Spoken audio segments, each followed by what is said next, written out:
let me say that these 2 days were very exciting, and our young participants, they pointed out 3 points. Young people in the decision-making process in the future about weather, climate change, and inequalities. Act to reduce global inequalities. Act to keep the temperature rise below 1.5, so act seriously towards the climate change. There will be no ecological transition if we don't care about the global equality in the planet. That's very important. So this will be presented in detail later by the representatives. And before starting and giving the floor to the distinguished guest, I want to thank and welcome President of the Republic, His Excellency Sergio Mattarella today, who's here honoring for his presence. And I want to thank the Prime Minister, Mario Draghi. Thank you for being here, Mario. And the Prime Minister, Boris Johnson, who will be connected soon, joining from London. And we will also have a short video message recorded by the United Nations Secretary General, His Excellency Antonio Guterres. And finally, last but not last, I want to thank all the ministers and authorities here from all over the world joining us for this meeting, for the conclusion of the meeting. Thank you very much for being here and for the long travel you had. Your presence is really very important. Thank you. So at this point, I think I finished my time. I hope I acknowledge everybody, and of course the local authorities for hosting us in Lombardy and in Milan. Thank you to the mayor and to the president of the governor of the Regione. I give the floor to the Prime Minister, Professor Mario Draghi, for his welcome address. Mario, the floor is yours. Thank you very much.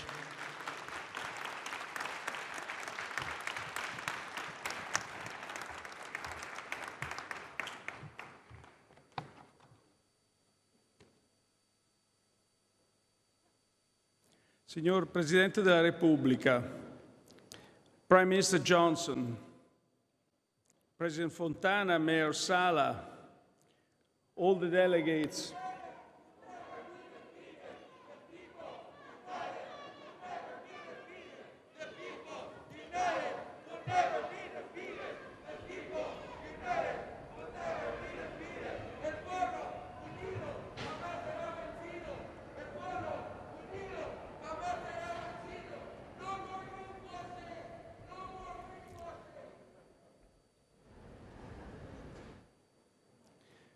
Prime Minister Johnson, President Fontana, Mayor Sala, let me say very welcome to all the delegates from all over the world, excellencies and young delegates.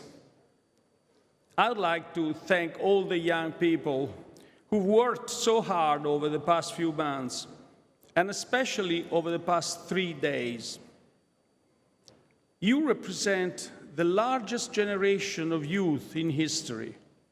Around 3 billion people below the age 25, and very importantly, the large majority of which is from low and middle income countries. This generation, your generation, has the most to lose from climate change. And you know extremely well the dramatic consequences of global inequalities on poverty, malnutrition, access to health. You're right to demand accountability and change. Under current trends, we are falling short of our promise to limit global warming to 1.5 degrees. And the pandemic and climate change have contributed to push nearly 100 million people into extreme poverty, bringing the total to 730 million people who are in extreme poverty. The climate, health, and food crises are deeply intertwined. We must act faster, much faster, and more effectively to tackle all of them. The ecological transition is not a choice, it's a necessity. We only have 2 options ahead of us.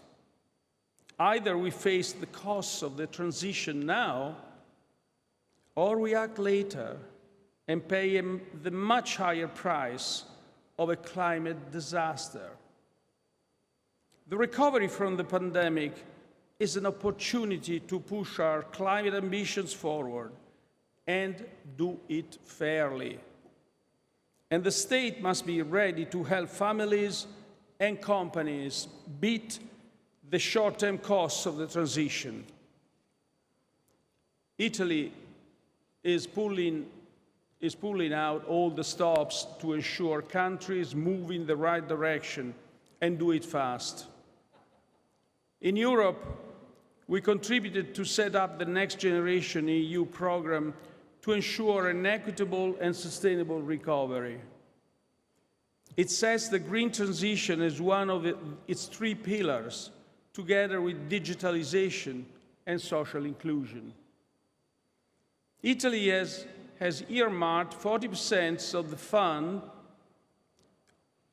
in our recovery plan to the ecological transition. We aim to increase the share of renewable sources in our energy mix, make mobility more sustainable, improve the energy efficiency of our buildings, and safeguard biodiversity. As G20 presidency and co-chair of COP26 with the United Kingdom, we are pushing countries to honor their climate pledges and in some cases stand ready to make bolder ones. If we want to be successful, all countries have to do their part, starting from the G20 ones. The G20 includes countries that make up more than 80% of the world GDP and over 75% of the global emissions. All major players and emitters are there. In June, G20 ministers of education committed to promoting education for sustainable development in school curricula.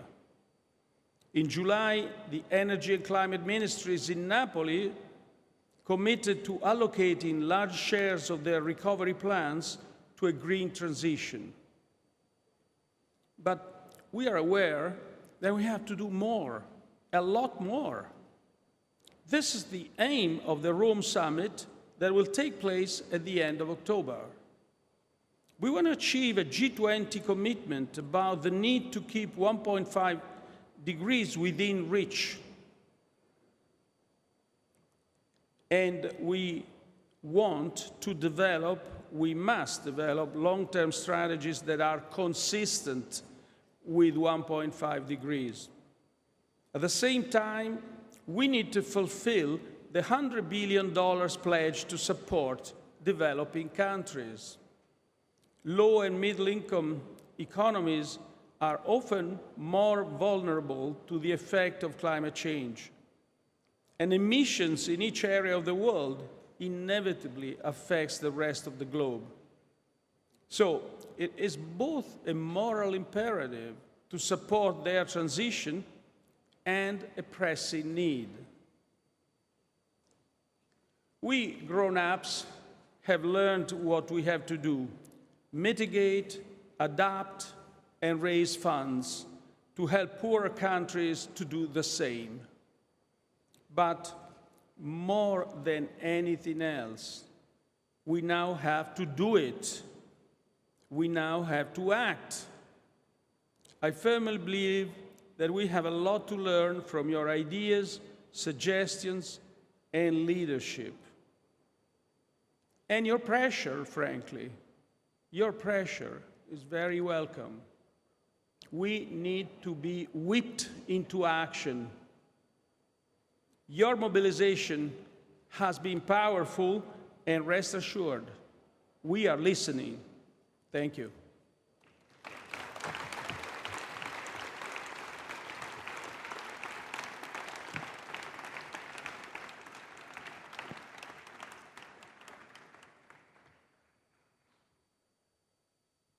Thank you to Prime Minister Draghi for this inspiring speech. And I would like to give the stage now to Prime Minister Boris Johnson This is in the video from London. Boris, the floor is yours. Thank you for being here. Thank you very much, Mr. President, distinguished guests, everybody, ladies and gentlemen.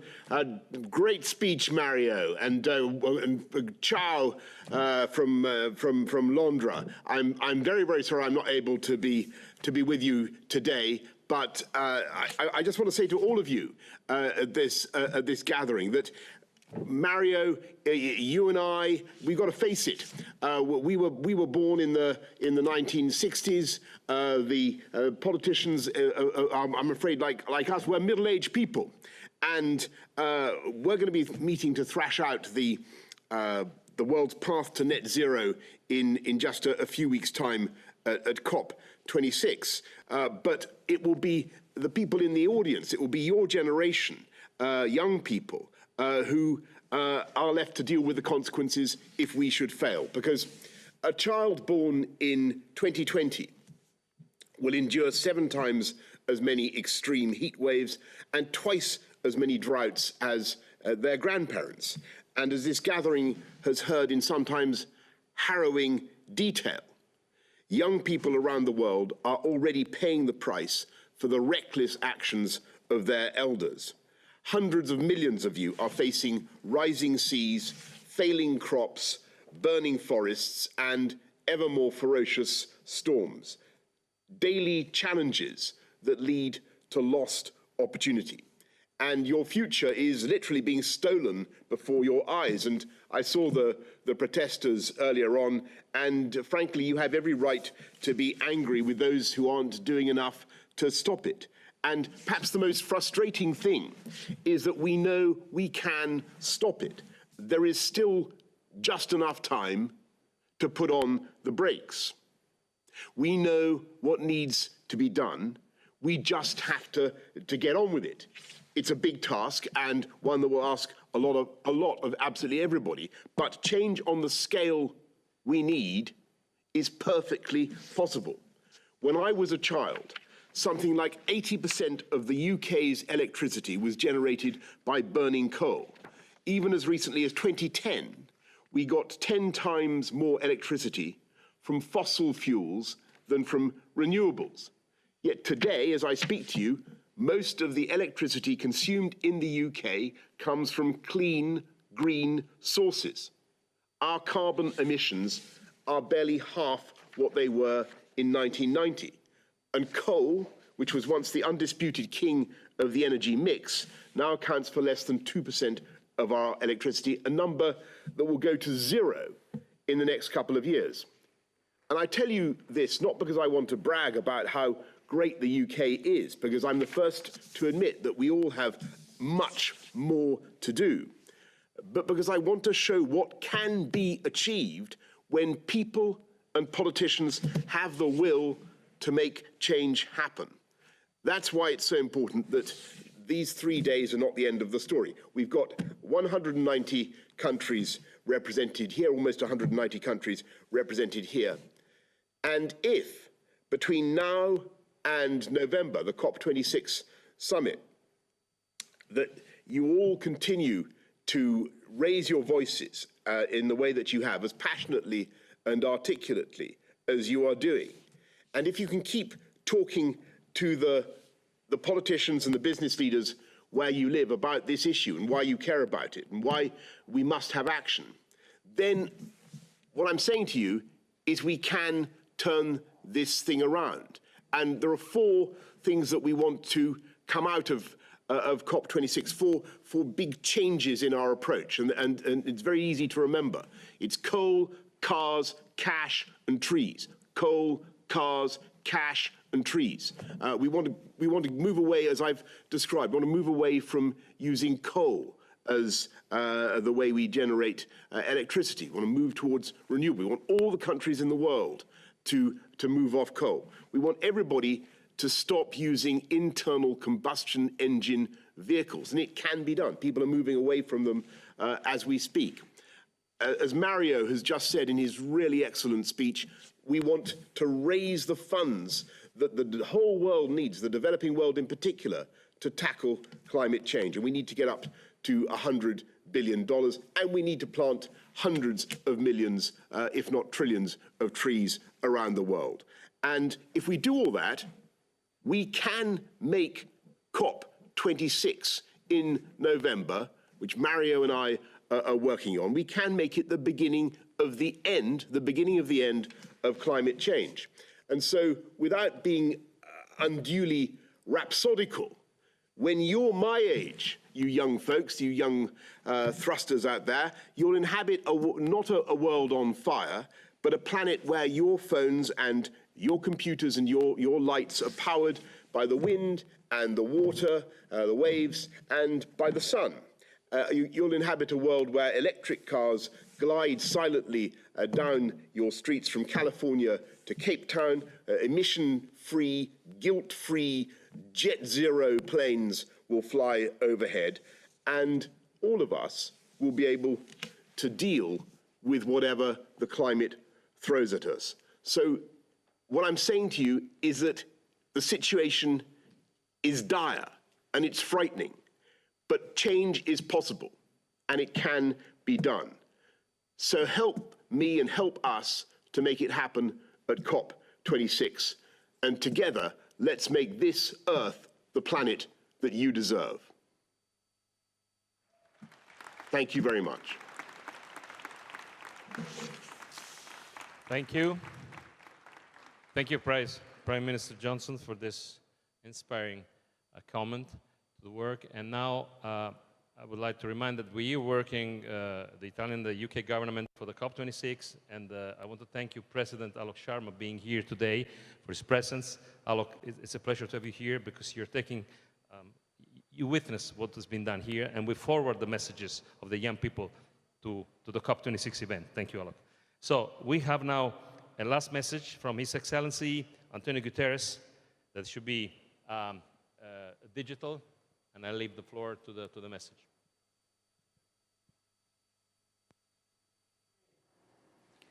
The climate crisis is a code red for humanity. It is already devastating lives and livelihoods. As usual, the poorest and most vulnerable are the hardest hit. The window of opportunity to prevent the worst impacts of the climate crisis is closing quickly. We know what needs to be done, and we have the tools to do it.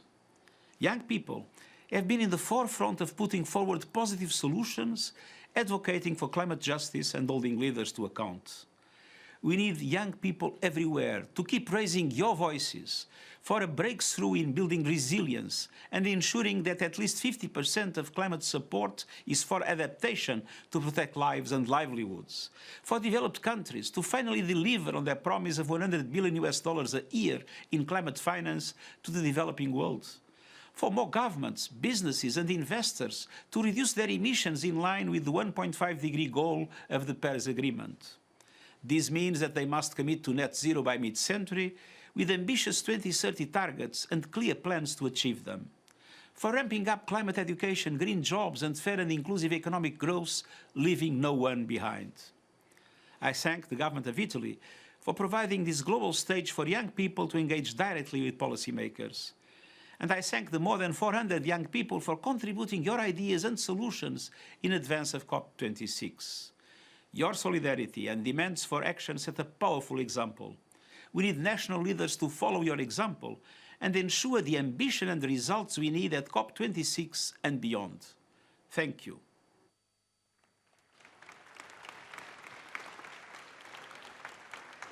Thank you for this powerful message. And now we go to the core of the morning.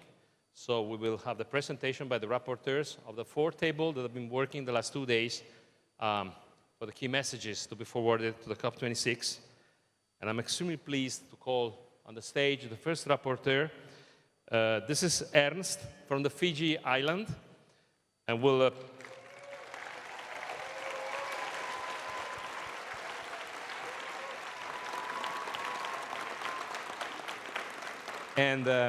Ernst is reporting about the key messages of the table named Sustainable Recovery. You have 5 minutes. Thank you very much. Hopefully the volume is okay. Thank you very much for having us here today. At the outset, I would like to thank all delegates not just today, but continuously, that work to understand and change this system, a system that continually fails us, but challenge it in a way that is constructive. By engaging in these processes, influencing a narrative of change, and calling out bad behavior, work like these past few days is a sign of a changing wind. And we young people are this wind. I had the absolute pleasure of working with, I said at the beginning, the best looking and certainly the most vivacious group, the Sustainable Recovery Track. We have 5 key messages, and the first one is to do with energy transition and green jobs. When we think about this, it must be 2 things. It must be just and it must be sustainable. We cannot, on the one hand, transition away from fossil fuels and in the same breath turn our backs on workers and people who've been forced into this industry. We therefore call for an urgent, holistic, diversified, and inclusive energy transition by the year 2030. This must prioritize energy efficiency and sustainable energy, keeping in line with the 1.5 goal. This means financing for capacity building and research and technology sharing to ensure a transition with decent jobs, providing adequate support for affected and vulnerable communities. In terms of adaptation and resilience, the language is stronger here, so I urge you to listen carefully. We demand the strengthening of diverse means of implementation to be made immediately available for locally owned adaptation, resilience, and loss and damage measures to ensure proper and continuous solutions, again, reach the most vulnerable groups and regions. And to be clear, immediately is not synonymous with by 2030 or by 2050. It means now.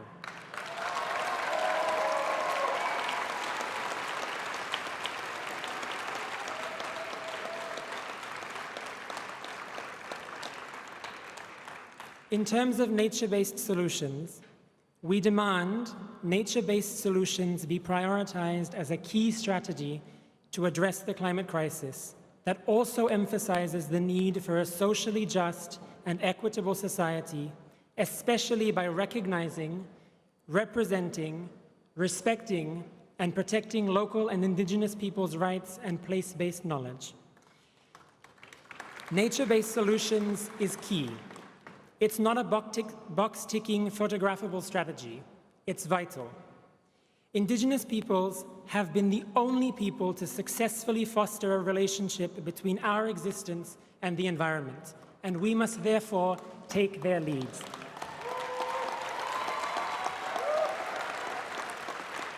And now the all-important point of financial flows.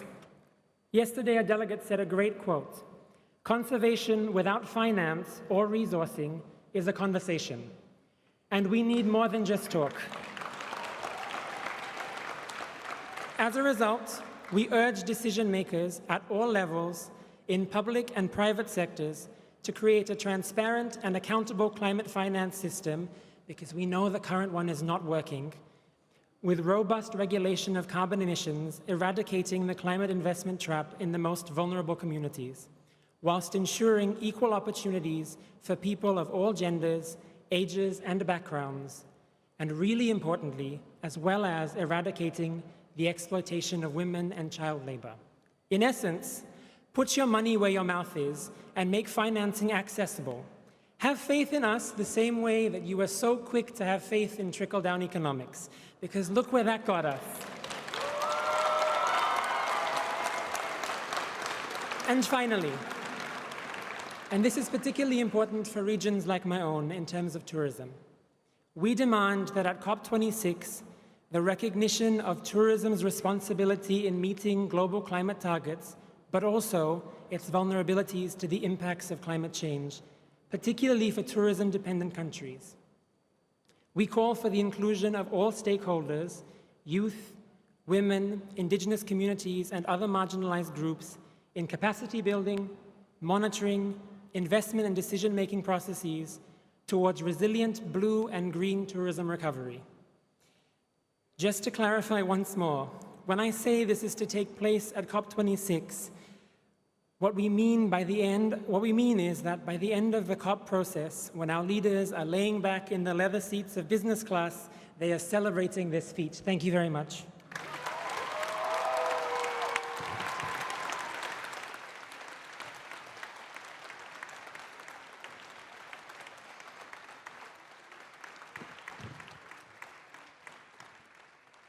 So, thank you very much, Ernst, for this, for breaking the ice with this first presentation. We have now the second table, Youth for Driving Ambition, introduced by Nisreen from Sudan. And while Nis comes, let me remind to all delegates and all our guests that were about 400 people here that were selected out of 8,700 applications from 189 countries. So,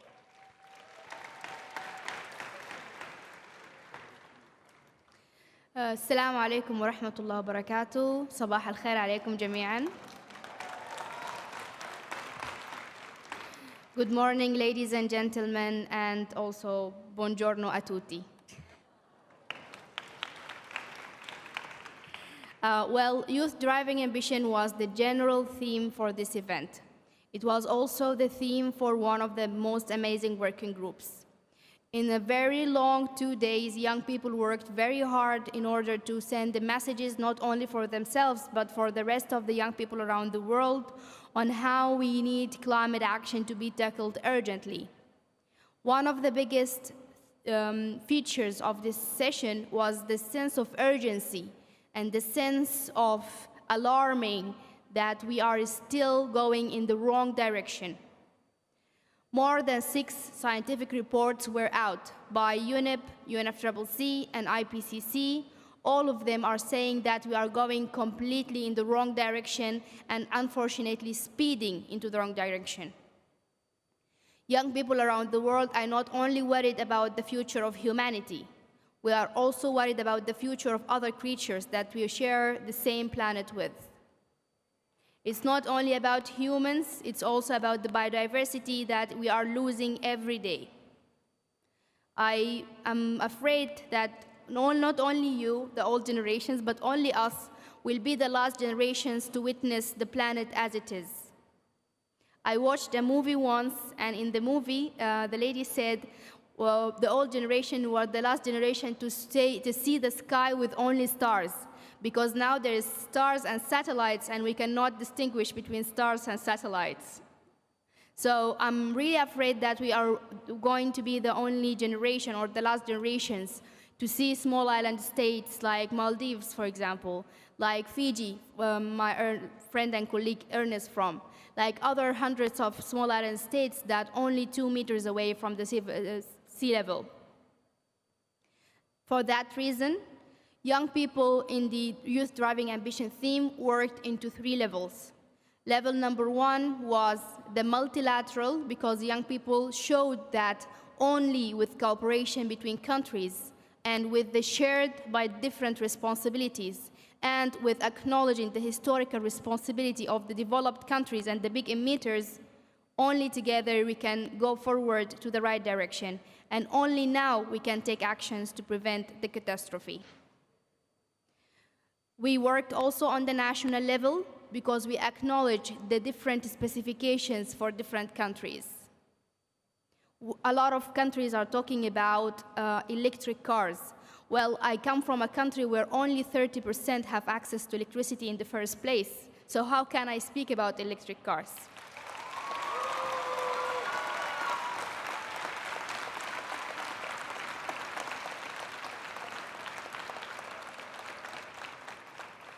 We speak about striking from schools to pressure the world leaders. I come from a country where more than 5 million kids at the age of school are out of schools.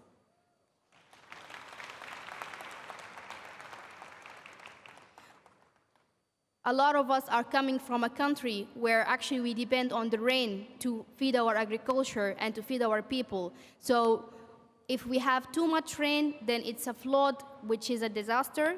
If we have too little rain, then it's a drought, it's also a disaster.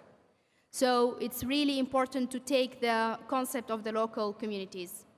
Last but not least, we had the local level, which is the young people in the grassroots communities, the marginalized group, the indigenous people, and our territories, our deep inside small tribes that have indigenous knowledge and indigenous practices that they can conserve their nature in their own way. Our key messages are meaningful participation, and we mean by that, we request countries and relevant institutions to urgently ensure meaningful youth engagement and involvement in all decision-making on processes with implications on climate change and climate policy, planning, designing, implementation, and evaluation at multilateral, national, and the local level with an enabling environment. We said enabling environment because we know that a lot of environmental activism are targeted as we speak. A lot of them were killed, jailed, and kicked out of their countries only because they are trying to protect the environment that we are all living in. The second key out message was capacity building.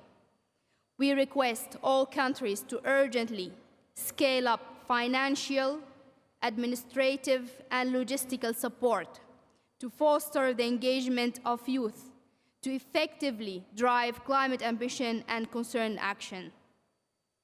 Third and last, funding. Request countries, international organizations, and public and private financial institutions to urgently dedicate and make ready accessible funds to support youth participation in decision-making processes with implications to climate change at all levels. These are our key takeouts in the three items or subtopics we spoke on. So all of these key messages works on the three levels of multilateral, national, and local. Thank you very much.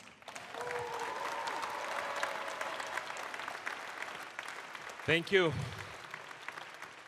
Thank you, Nisreen. Well, sharp and clear.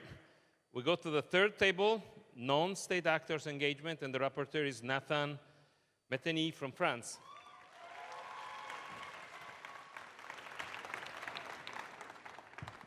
I am quite taller than Greta, right? Ciao a tutti, bonjour. Mi chiamo Nathan. Two things from the non-state actors working group. First, very quickly, we realized that the most important thing we were here today, yesterday, and the day before was for us, for our movement, to be together, to meet each other after years of working in these times of pandemic.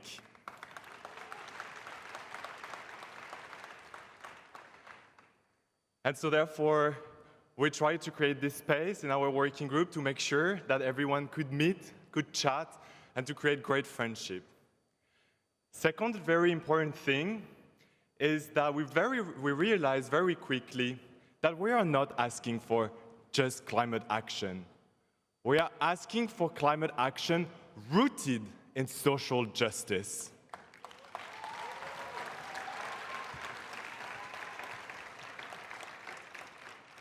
Four key takeaways from us.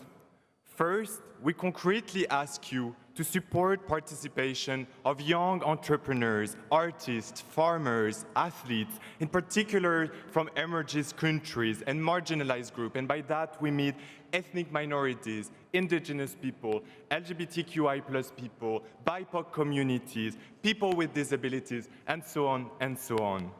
As well as already existing non-state actors with ethical and sustainable practices in the adoption of climate change mitigation and adaptation solutions by facilitating access to public and private finance, as well as development of critical infrastructure, such as access to internet.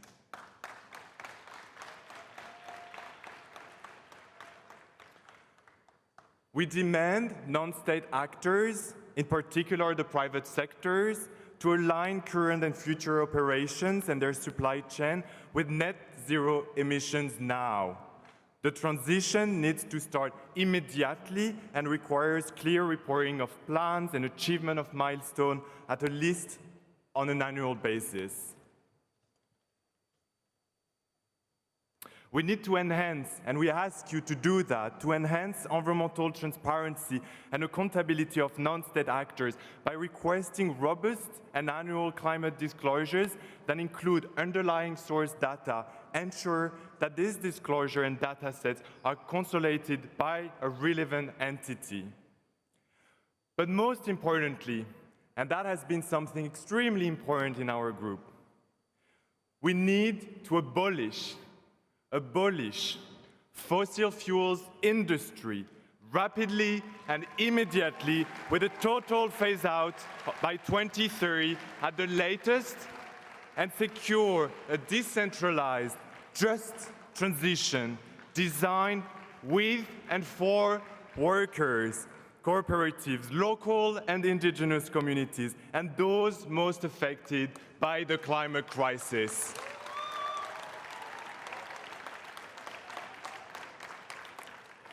Any non-state actors, and we say any non-state actors, including UN bodies, fashion, sport, art, entrepreneurship, agricultural entities, must not accept any fossil fuels investments, lobbying activities, or influence from this industry, especially in the international negotiations.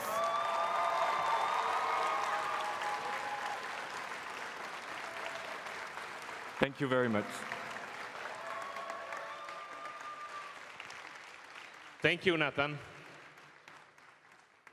And we go to the last table, that is Climate Conscious Society, and the rapporteur is Sophia from United States.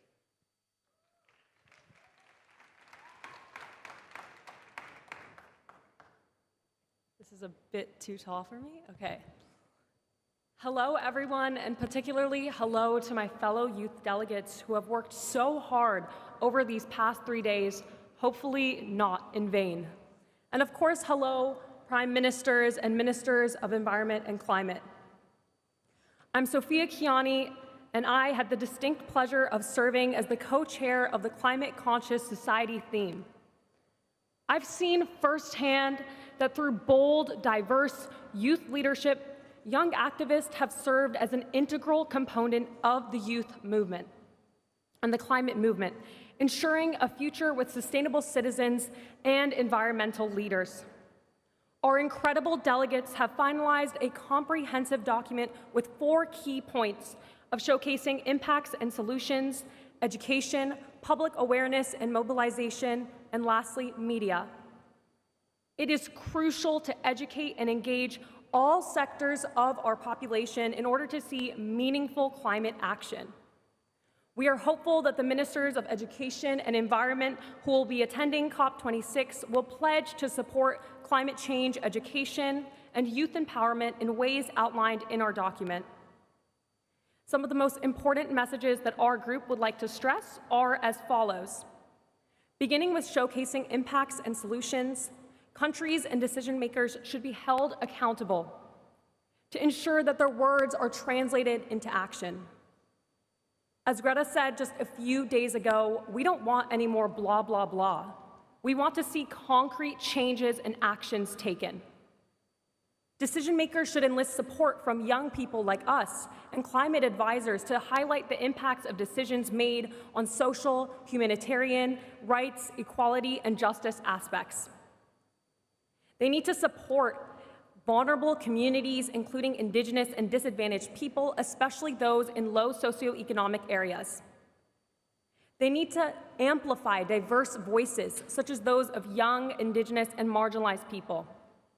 And lastly, it will be critical to see a multi-stakeholder platform set up for regular information and knowledge sharing, including for showcasing solutions, sharing gender and equal participation practices.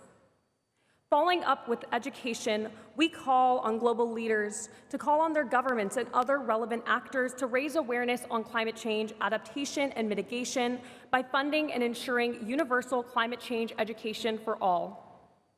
We must provide education that addresses systematic issues, as well as promoting changes in lifestyles, attitudes, and behaviors needed for climate neutral and climate resilient development. You must promote the integration of climate change learnings into the curricula of institutions and the development of educational training materials for educators in accordance with national circumstances and cultural contexts. You must support the capacity building programs on climate mitigation and adaptation, as well as integrating climate change into the national education frameworks and education into climate change policies and programs, including NDCs and national adaptation plans. You must foster intersectoral collaboration between ministers of environment and education to promote climate change education. And lastly, you must provide opportunities for young people such as us, including leadership training, scholarship, paid internships with an emphasis on paid, and fellowship programs. Continuing with public awareness and mobilization, you must establish capacity building programs for decision makers and vulnerable populations with a focus on climate refugees on climate change. Public and research sectors, especially climate scientists, should devote more space to the dissemination and explanation of scientific results, solutions, policies, and programs. NGOs, universities, and youth groups need to be involved while enabling open access to climate change research by removing fees and subscription costs to scientific journals. Governments must adopt policies to prevent greenwashing campaigns and misleading commercial practices, as well as regulating advertising by high-emitting journals, or high-emitting companies. And lastly, in respect to media, journalists and communicators must convey the urgency and implications of this challenge. They must inform and educate communities about climate change in a conversational, inclusive, and accessible manner by simplifying scientific findings and facilitating the understanding of policies, impacts, documents, and solutions. They must commit to objective and transparent communication of climate change issues with a deeper focus on highlighting the inequalities of climate change and the diverse natures of its impacts and implications.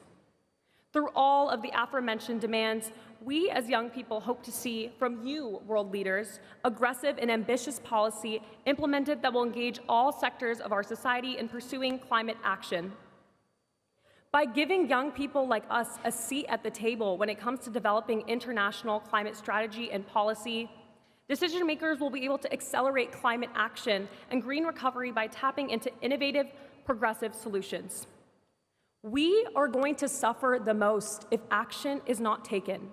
So please, don't let us or the planet down. Thank you.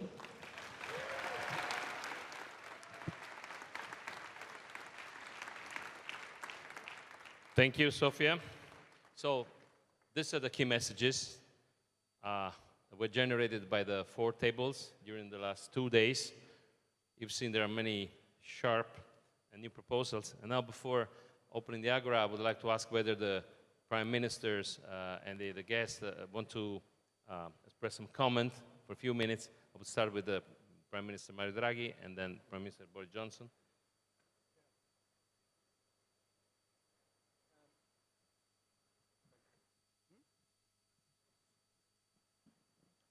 Yeah. Well, first of all, I want to thank you for all your proposals. I think they're very reasonable, very to the point, and frankly, they draft a program for action for our governments. Let me say, please, let me say just one thing about us doing all this blah, blah, blah. Well, the blah, blah, blah sometimes is just a way to conceal ourselves and our inability to pursue with action and consistent action. But to some extent, when you have these transformational changes, it's actually useful to convince people that action is needed, to convince people that the numbers are used here, 1.5, net zero emissions, and so on, are not something that's been created by some artifact. These are science numbers, and people need to be convinced. Now, my sense is that now, maybe I'm too optimistic and I stand to be corrected by the real guys here, my sense is that the leaders are all absolutely convinced of the need to act and the need to act fast. And what all these events, like today's event, like the COP26, the G20, are actually addressing the question, how are we going to do this? Again, seems to me that another thing that I think leaders are quite uniformly convinced is that the fight to climate change is itself a fight for more equal distribution. I'm perhaps optimistic, but I don't think, I mean, here I stand to be corrected, but if you discuss the value of this persuasion, most people would agree with that. The numbers I was giving before, well, first of all, it's obvious in a sense, because we grown-ups have created this problem, not you. And the billions of youth, most of them are actually living in countries whose emissions are the lowest in the world because of their poverty. So the justice dimension of this is absolutely apparent. It doesn't need to be elaborated. But now we are better off than 2 or 3 years ago. I see more conviction amongst the leaders. Let's not forget that some leaders had abandoned the Paris Agreement, not even, what was that, 3 years ago? And so now they're changed. And I think we should thank President Biden for this decision. But next step is, how do we do that? So first of all, has to address the transition in an equitable fashion. And many of you, actually all of you now, have said that this has to be inclusive. Inclusive means to include the poorest, to include the most fragile, to include the poorest countries, and to include you. We cannot imagine anything being done in this field without your participation to decision-making. It's essential. These transformations, again, the size of these transformations is so huge that it cannot be parachuted over people like you, over countries like the poorest countries. So the first step is take conscience of what we have done. And I think to a great extent that's been achieved. The next step is to be absolutely persuaded you need to act, and act fast. And here is the real challenge. What I think your discontent, your possibly, I wouldn't say lack of trust, but certainly losing trust is caused by the slowness of this process, by the need to reach endless compromises, and by the speed. The speed is of essence now, because again, science tells us that we have a limited amount of time. So that's the challenge. That's where you will rate our efforts. And we all stand to be judged according to what we do, first and foremost, by the youth. Now, what we have over the next few months is an opportunity, perhaps a tremendous opportunity. I don't want to say unique opportunity, because I really wish that other events like this, the G20, the COP26, the United Nations work on this will continue, will repeat themselves year after year. But certainly the beginning, where we can actually first reach a pledge, an absolute pledge of $100 billion for the developing countries, not loans, grants. Thank you.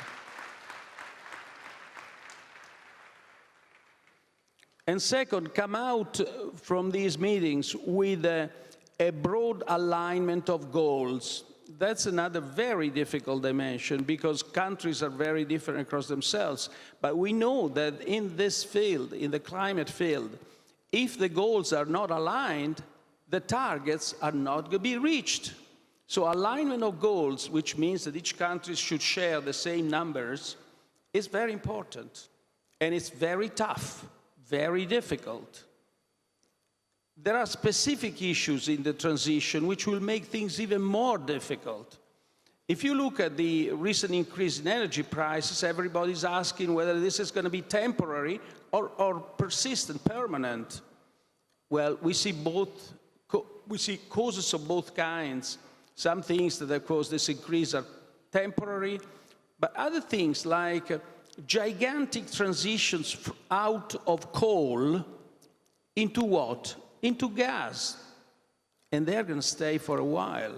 And that means that energy prices are going to be staying with us, perhaps not at the same level as we're seeing today, but staying with us for a while. So we have to reorganize our societies around this, difficulty, this challenge that we have to. But let me now finish saying only that this is going to be difficult. I feel that all the leaders are fully committed, but it's not enough. That is not enough. Action has to be laid down, programs, clear targets, and never forget the weakest and the poorest in all this. Thank you.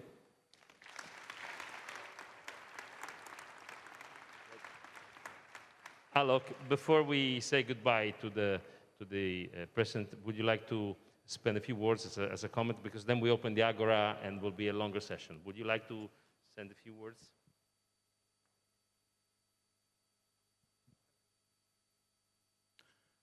Roberto, thank you so much for that, and Prime Minister Draghi, wonderful words. We're going to have another session, so I can say more then, but can I firstly start by saying that I was with you virtually at the start of these few days, and I was incredibly moved by the speeches that we heard from Vanessa, from Greta, and the reality is that we have 400 delegates here who are youth leaders, but I'm also convinced that the 400 of you are people who are going to be leading your countries. We see future prime ministers, future presidents, future ministers sitting in this room. But the reality is the decisions that are taken by this group of leaders, the people that you're going to be hearing from after this, is what is going to be critical to the future that you inherit. And that's why I think this event has been so important. And I'll say more about this in the next session, but I've been incredibly impressed by what I've seen and the passion with which it has been delivered. That's absolutely vital. And a lot of what you're talking about is what we've been discussing through the COP agenda over the past year and a half. And I will say more about that. But thank you for everything that you do. Thank you for holding us to account. It's absolutely important and vital that you continue to do so right up till COP and indeed beyond as well. Thank you. Thank you, Alok. Thank you. Okay, we take 5 minutes break, and we thank again Prime Minister Mario Draghi for being here, and President Mattarella for being here. We have a short break, and then we start the Agora session. Once again, thank you very much for your presence here. It was an honor.